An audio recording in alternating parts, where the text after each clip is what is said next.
Tutela provisória.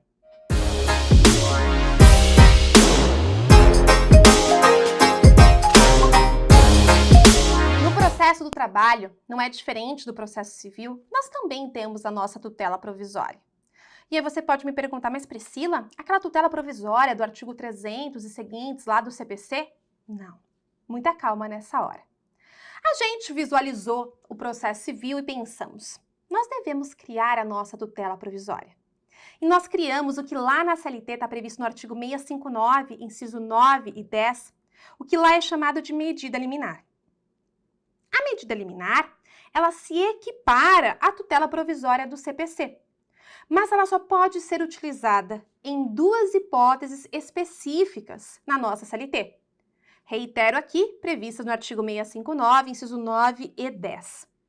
Quando você acessa o artigo 659, inciso 9 e 10, vou colocar aqui na tela para vocês, lá ele traz para a gente que é possível a utilização de uma medida liminar quando se objetivar, não é? Obstar uma transferência abusiva do empregado, ou quando se objetivar reintegrar um dirigente sindical.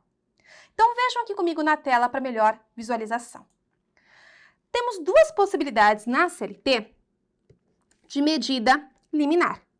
Primeira, no inciso 9 do artigo 659, fala para a gente, o magistrado poderá conceder medida liminar até decisão final do processo para obstar uma transferência abusiva do empregado. E aí você vai pensar o seguinte, mas Priscila, não é?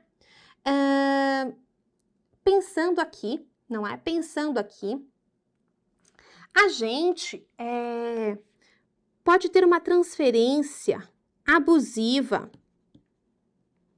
Quando? Quando que uma transferência ela vai ser abusiva? Quando que uma transferência vai ser abusiva? A transferência, pessoal, vai ser abusiva em algumas hipóteses. Primeira premissa que você deve saber, não é? A parte deve concordar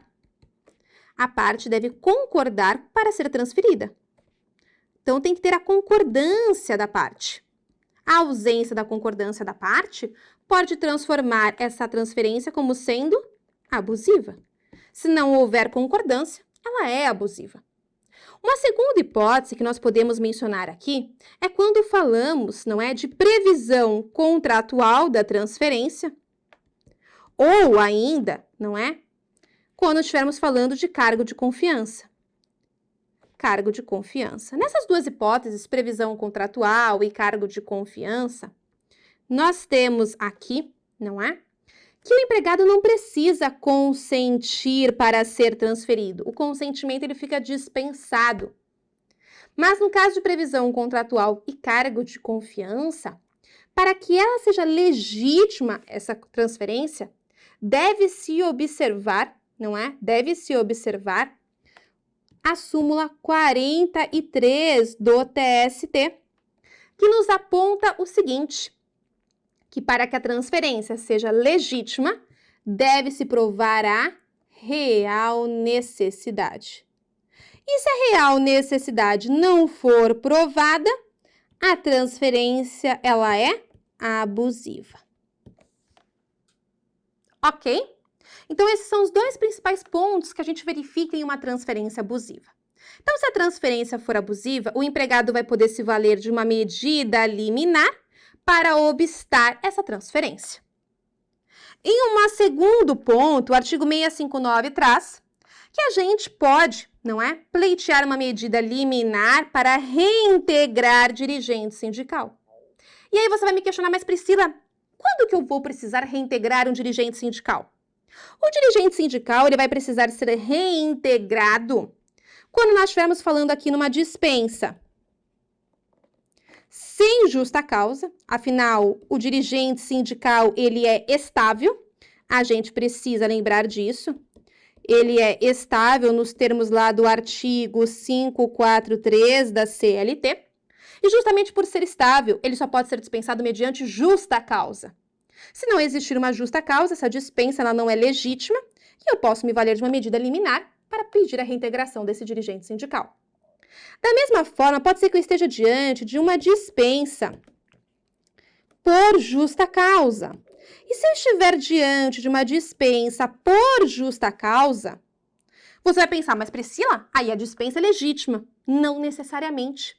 Porque para eu dispensar o dirigente sindical por justa causa, eu preciso, não é? Eu preciso que, para que a dispensa se efetue, o empregador se valha do quê? De um inquérito judicial para apuração de falta grave. Ou seja, o empregador, para que ele possa dispensar um dirigente sindical por justa causa, ele vai ter que propor na Justiça do Trabalho um inquérito judicial para apuração de falta grave. Este inquérito, ele objetiva o quê? Verificar se a falta grave de fato existiu ou não. Se ele existiu, se confirma a dispensa por justa causa. Se ela não existiu, o empregado retorna a trabalhar. Então, se eu dispensei um empregado por justa causa, mas não fiz um inquérito, não propus um inquérito, essa transferência, ela não é, essa demissão não é legítima do dirigente sindical. Porque o dirigente sindical só pode ser dispensado mediante dispensa por justa causa e mediante, não é, a propositura de um inquérito judicial para apuração de falta grave que confirme essa falta grave. Se a falta grave não for confirmada mediante o inquérito, essa dispensa não é legítima.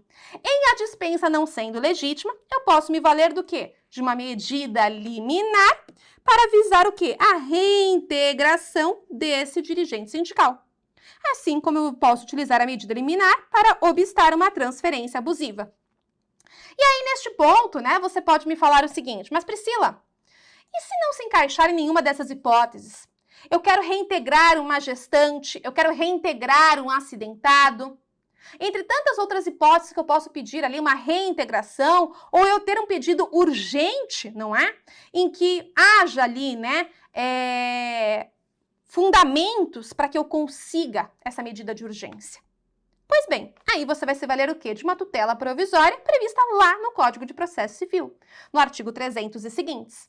Então, quando a gente falar de medida liminar regida pela CLT, nós temos somente duas hipóteses. Obstar transferência abusiva e reintegrar dirigente sindical.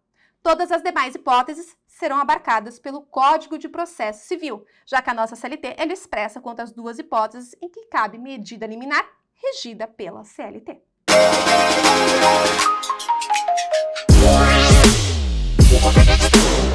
What?